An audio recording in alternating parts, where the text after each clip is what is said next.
Bienvenue à tous.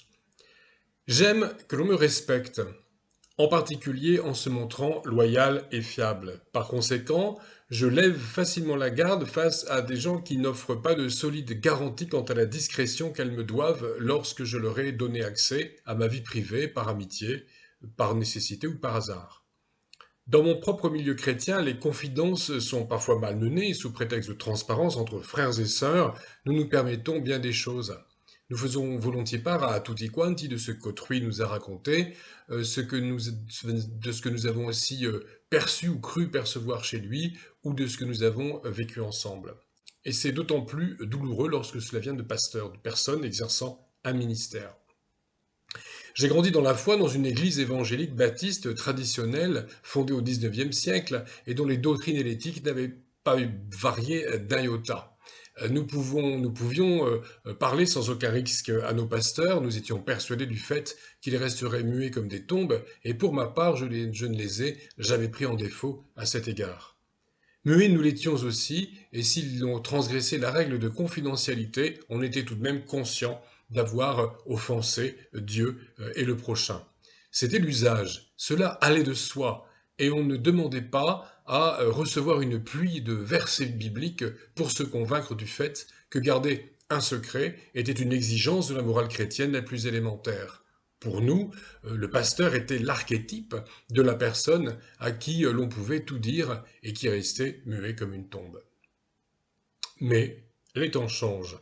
Je constate de plus en plus fréquemment à quel point il est difficile de s'assurer qu'un secret sera bien gardé, ou pire, qu'un entretien avec un pasteur aura lieu dans un cadre assez hermétique pour préserver ma dignité et ma pudeur.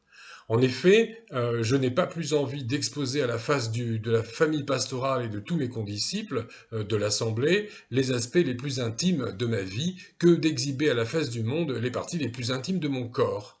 Ainsi, un chrétien est en droit d'attendre que le bureau de son pasteur soit aussi favorable à la confidence que le cabinet de son médecin. De la même manière, je suis en droit d'exiger que les frères et sœurs qui n'exercent pas de ministère et avec qui je partage confidence des fardeaux tiennent leur langue. Et oui, cette exigence est biblique. Nous allons donc dans cette vidéo tâcher de répondre à toutes ces questions. Est-il légitime d'exiger le respect des secrets et de la confidentialité? Qu'en est-il dans l'Église?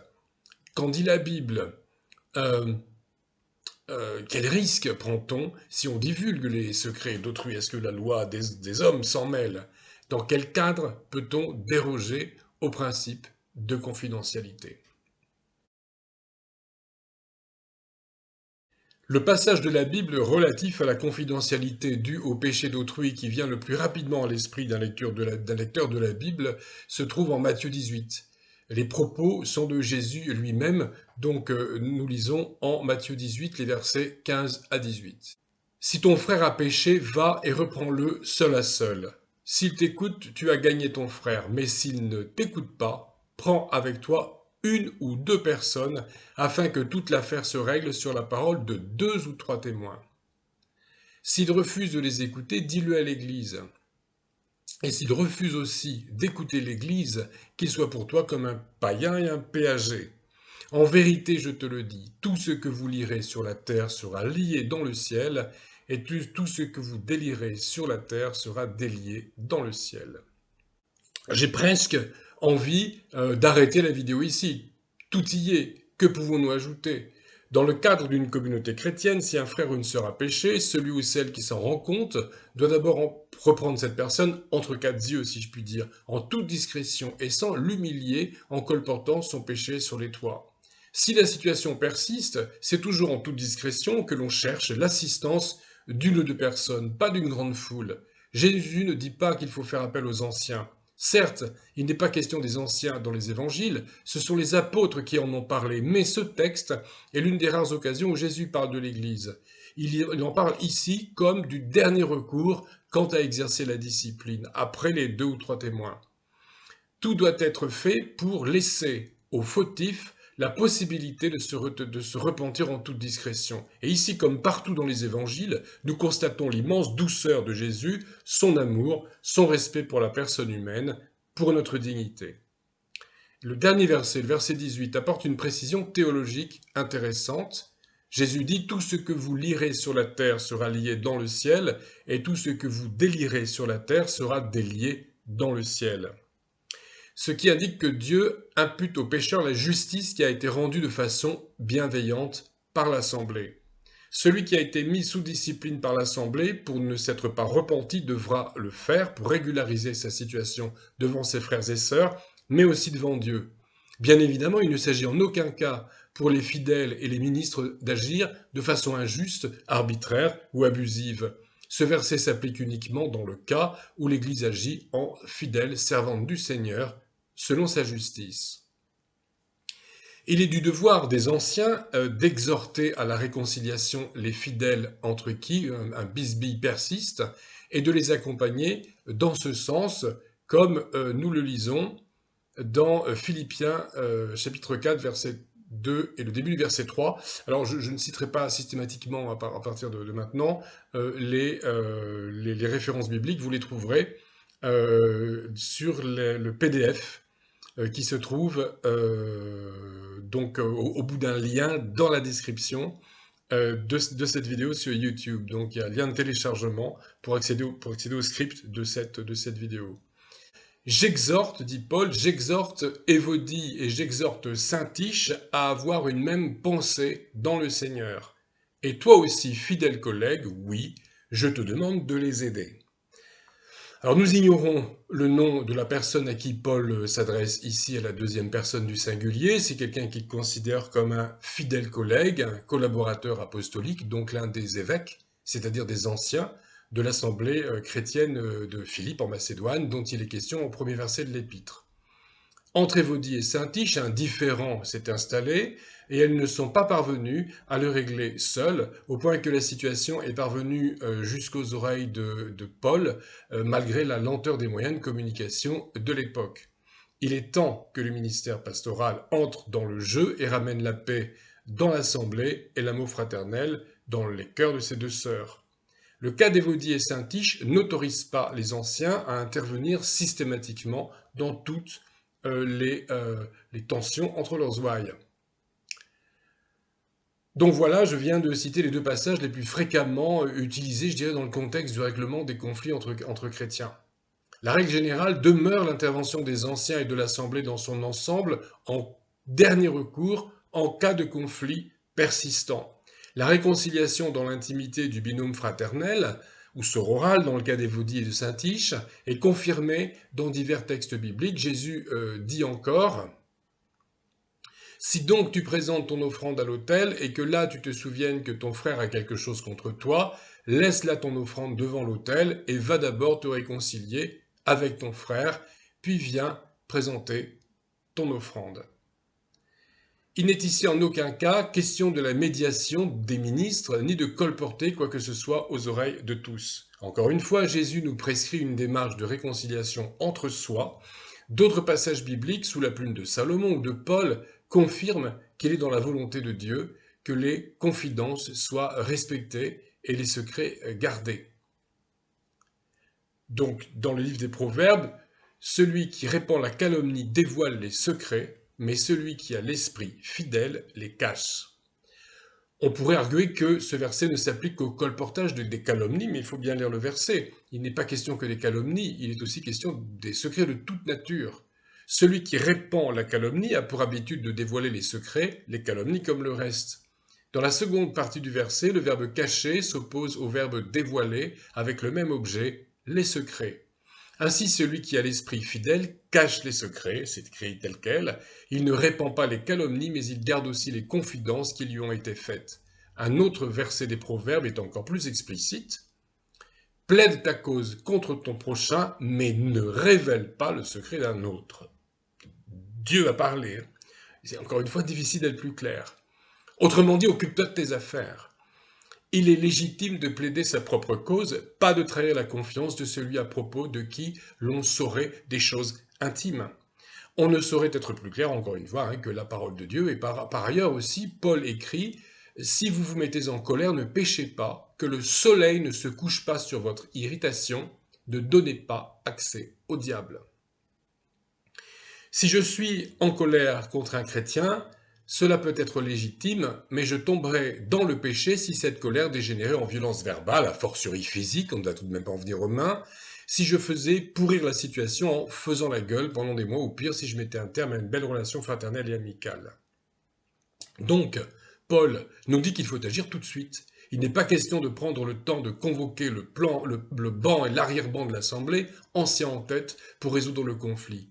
Avant de faire monter à Dieu nos prières du soir et de passer à une nouvelle journée, réglons nos différends en priorité, comme Jésus l'a demandé lui aussi. Et Paul écrit par ailleurs à Timothée, là il s'agit en fait des accusations contre les ministres. Paul écrit « Ne reçois pas d'accusation contre un ancien, si ce n'est sur la déposition de 2 ou 3 témoins. Ceux qui pêchent, reprends-les devant tous, afin que les autres aussi en aient de la crainte. » 2 versets plus haut, il est question des anciens. Donc on voit bien que donc les ministres de l'Assemblée, on voit bien que c'est le contexte de ce passage. Anciens sur lesquels Timothée exerce une responsabilité à échelle plus vaste, un ministère intermédiaire entre les apôtres et les anciens sur tout un territoire. Ces 2 versets nous montrent que les ministres de l'Assemblée n'exercent pas sur les fidèles une autorité absolue, mais qu'ils peuvent faire l'objet de la part de leurs ouailles d'un recours auprès d'une autorité supérieure.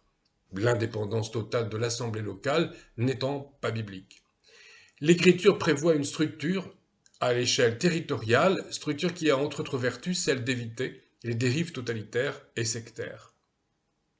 Ceux qui pêchent, ce sont les anciens qui ne se repentent pas de leurs péchés, qui doivent être repris devant tous par Timothée, donc par une autorité ecclésiale s'imposant aux ministres locaux, autorité ecclésiale supralocale, qui aura été préalablement saisie par 2 ou 3 témoins, toujours en toute discrétion. Les anciens non plus ne doivent pas être traînés dans la boue dès le moindre reproche que l'on croirait bon de leur faire.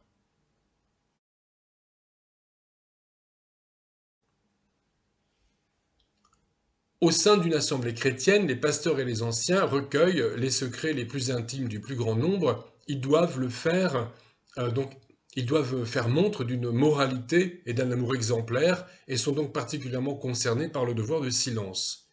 Ils en savent beaucoup et doivent aimer suffisamment Dieu et leur prochain pour tenir leur langue. J'ai moi-même exercé un service d'aumônier de prison et un ministère bénévole de pasteur, puis j'ai accompagné spirituellement des malades, des personnes âgées et des familles en deuil, toujours de façon bénévole. Il m'arrive encore d'accompagner spirituellement des frères le plus souvent.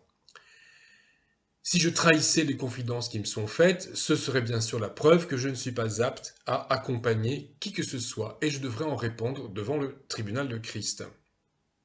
Et pourtant, je vous prie de croire qu'un aumônier de prison en entend des vertes et des pas mûres. En 12 ans, j'ai dû faire face à des récits hallucinants de torture, de perversion sexuelle et d'autres violences subies ou perpétrées par mes interlocuteurs. Et le paroxysme a été atteint un jour où un surveillant, me croisant dans un couloir, en a profité pour vider son sac, violemment choqué par des actes de barbarie dont le récit minutieux avait été fait dans la presse. Et il avait été impressionné aussi de voir que l'un des protagonistes de cette affaire était arrivé dans le couloir dont il avait la responsabilité pour y être incarcéré. Il m'a raconté toute l'affaire et j'en ai fait un malaise. Je suis tombé sur la tête.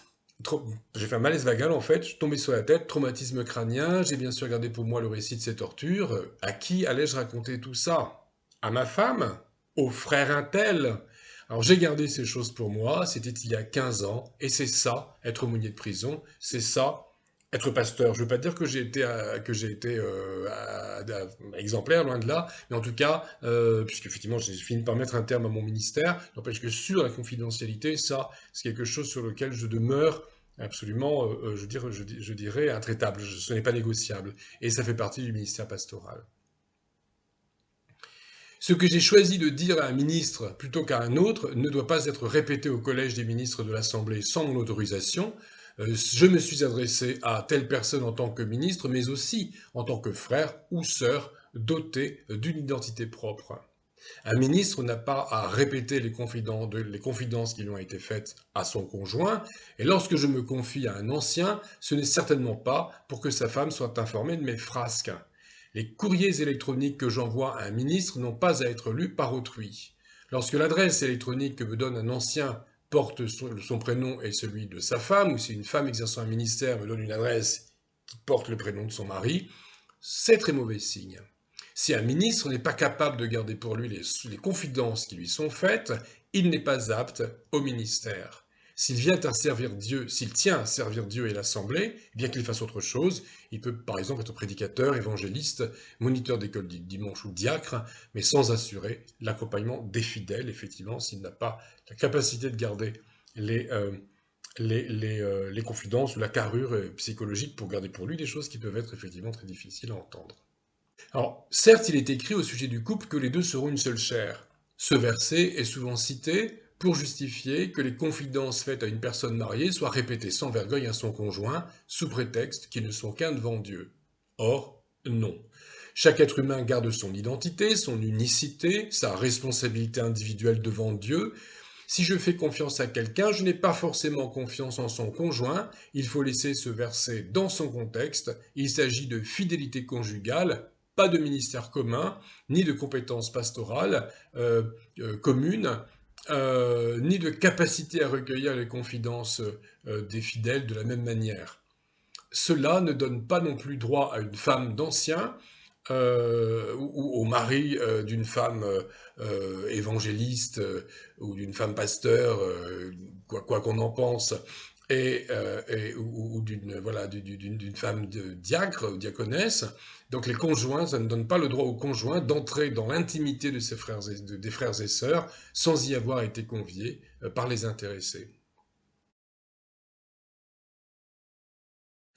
Priver les gens de leur intimité en s'immisçant dans leur vie privée et en les privant de toute part de secret, c'est bien sûr un moyen de contrôle. Le livre de l'Apocalypse annonce que la dictature antichristique surveillera les gens à leur domicile pour exercer sur eux un contrôle total. Fliquer les ouailles jusque dans leur lit est une tactique d'emprise bien connue des sectes. Il est bien évident que lorsque tout le monde sait tout sur tout le monde et que le chef fédère tous les racontards, cela offre au pouvoir des moyens de pression, de culpabilisation, d'humiliation, de discrédit, de manipulation, d'emprise et d'exclusion absolument redoutables. Je ne suis bien sûr pas en train de dire que toutes les assemblées chrétiennes qui ont perdu le sens du secret sont des sectes, fort heureusement. Cependant, je les invite à réfléchir aux conséquences possibles de se laisser aller et à réformer leurs pratiques. Prenez la transparence, ça sonne bien, mais respecter la dignité humaine et traiter les adultes comme des adultes, ce n'est pas mal non plus. Il est intéressant de constater que les lois civiles protègent la vie privée, garantissent le secret pastoral et punissent sévèrement les contrevenants. C'est bon à savoir, car si la parole de Dieu ne suffit pas à convaincre, la peur du gendarme fera sans doute le reste. Crier sur les toits une information relevant de la vie privée est bien sûr immoral, mais c'est aussi illégal avec la possibilité pour la victime de se tourner vers les autorités de l'État. En France, est puni d'un an d'emprisonnement et de 45 000 € d'amende le fait, au moyen d'un procédé quelconque, de porter volontairement atteinte à l'intimité de la vie privée d'autrui.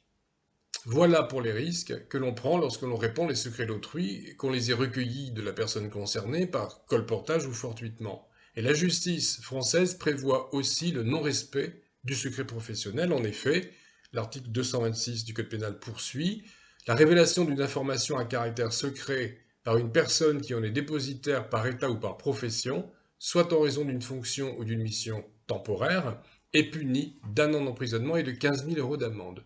Alors, on constate que la peine de prison est identique et l'amende est 3 fois inférieure. Et pour les professionnels, je ne sais pas pourquoi, logiquement, ça devrait être pourtant plus sévère. Bref, certainement une finasserie juridique que je n'ai pas comprise. Les personnes exerçant des fonctions donc, auxquelles s'applique le secret professionnel sont protégées par la loi si elles ne divulguent pas certains faits à la justice. Cela ne concerne bien sûr pas les situations les plus graves que nous traiterons un peu plus dans quelques minutes. Et elles sont passibles des tribunaux si elles trahissent ce secret. Il y a des choses qu'on est obligé d'aller dire, mais la règle générale, c'est de ne pas parler, et là on est puni. Et sont dépositaires du secret par profession les pasteurs salariés. Les ministres bénévoles sont dépositaires du secret professionnel par État, selon le terme de l'article. Parce que rappelons qu'en France, depuis 2005, il n'y a pas de culte officiel. tous les cultes se valent, sauf dans 5 départements, hein, 3 en Alsace-Moselle et 2 outre-mer. En tout cas, les pasteurs et anciens des églises évangéliques sont concernés. En effet, depuis plus de 2 siècles, une abondante jurisprudence reconnaît à tous les cultes le droit au secret de la confession, notion héritée du droit canonique catholique romain, et cette notion est intégrée dans le secret professionnel. Là encore, vous disposez de références dans le PDF, en note 17. La dernière décision marquante à cet égard est un arrêt de la Cour de cassation rendu le 17 décembre 2002, qui reconnaît l'obligation imposée aux ministres du culte de garder le secret des faits dont ils ont connaissance dans l'exercice de leur ministère.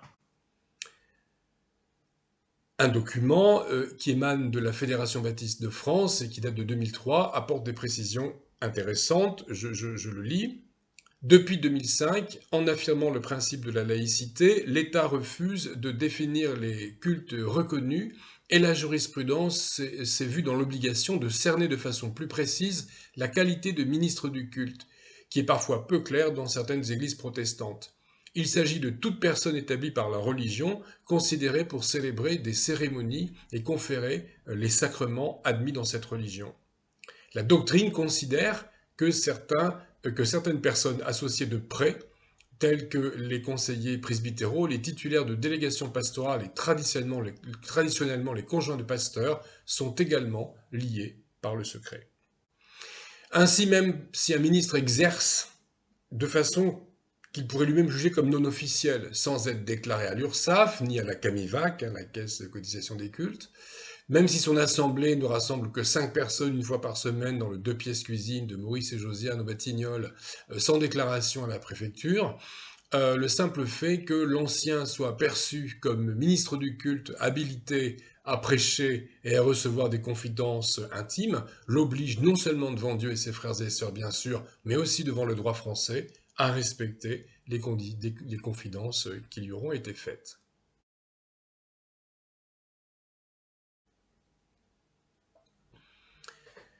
L'Écriture nous dit que les anciens doivent enseigner les fidèles, les convaincre, les exhorter, réprimander les indisciplinés et si besoin les faire taire. Les textes bibliques sont clairs là-dessus. Les fidèles doivent être accompagnés dans leur cheminement de sanctification, mais jusqu'où les ministres peuvent-ils et doivent-ils s'intéresser à nos vies privées ? Lorsque j'étais pasteur, on m'a parfois reproché de ne pas être assez présent dans la vie privée de mes ouailles. Ça peut être surprenant. Certains cherchent un gourou.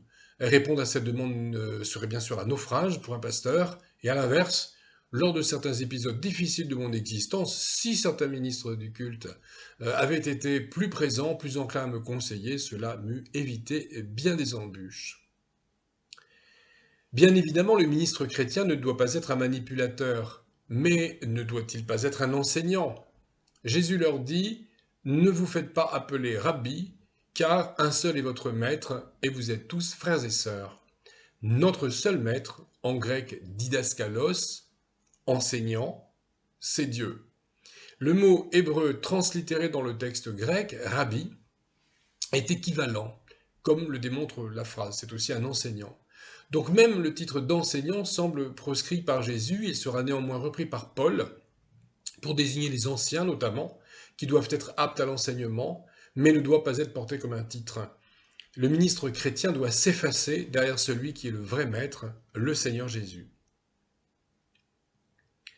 Un mentor est une personne avisée qui sert de guide, de conseiller. Il me semble que c'est ce rôle que le ministre chrétien doit jouer lorsque les difficultés jaillissent dans la vie privée d'un fidèle.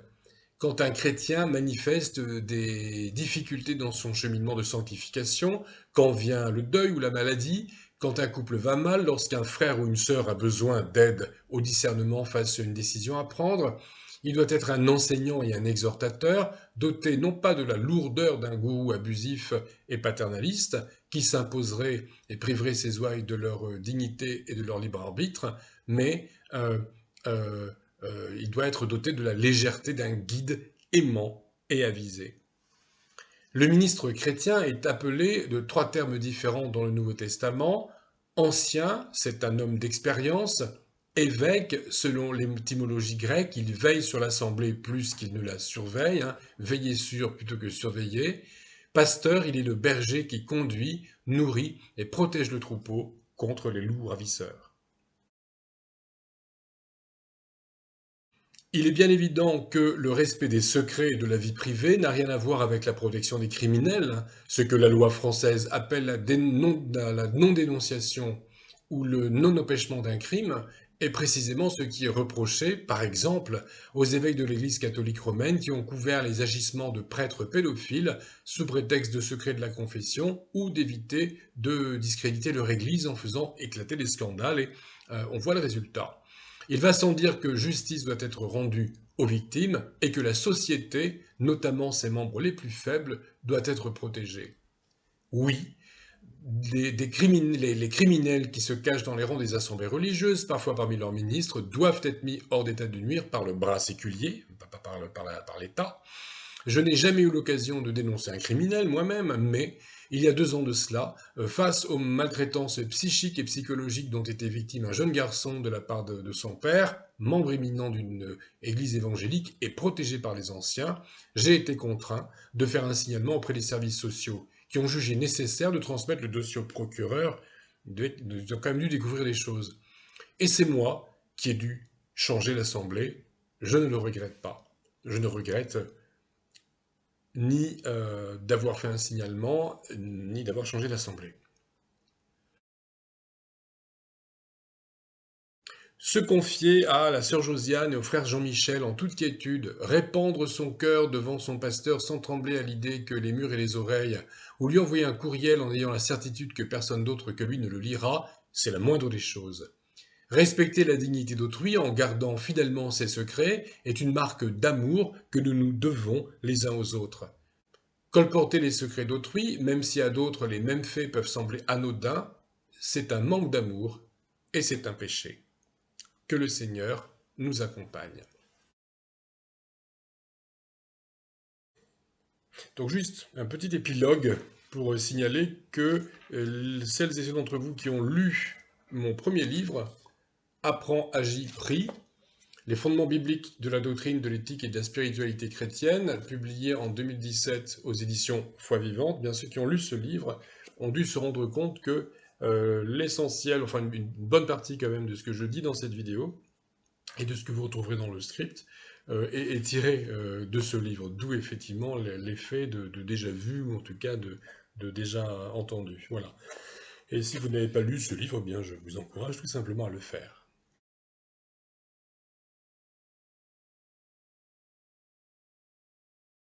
Donc ce n'est qu'en dernier recours que Paul encourage les anciens de Philippe en Macédoine à se mêler donc des différends entre leurs ouailles et de leur salade, si je puis dire.